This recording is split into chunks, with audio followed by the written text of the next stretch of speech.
Wakati mkiendelea na hiyo safari ya pale mnapotaka kwenda, kuna wakati 2017, 2019 ilionekana kama vile hayo maono yanakaribia kufika mwisho, lakini kwa miaka hivi karibuni mpinzani wenu Young Africans ame dominate kwa sehemu kubwa sana kwa upande wa kusema mafanikio ya mashindano ya ndani. Unafanya nini au mnafanya nini kuhakikisha mnarejesha ile wakati ule ukisikia Simba kweli kweli?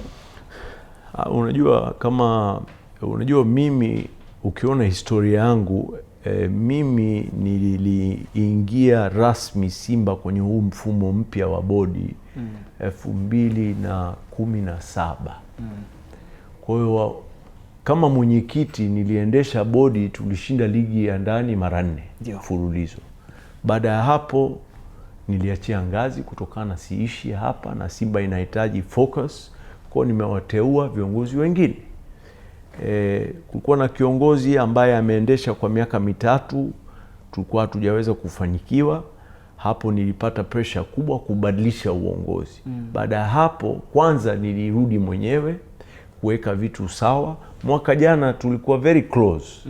Tumefungwa kwenye finali ya CAF, lakini pia tumefungwa na Yanga kwenye mechi ya mwisho, tumepoteza ubingwa. Mwaka huu pia kuna malalamiko mengi ambayo yapo ya haki ambayo haitendewi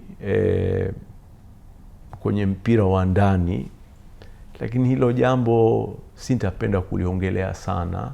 Lakini sisi kama Simba tumejipanga kwamba tunataka turudishe heshima yetu na tuweze kufanya vizuri zaidi na kushinda ligi msimu ujao.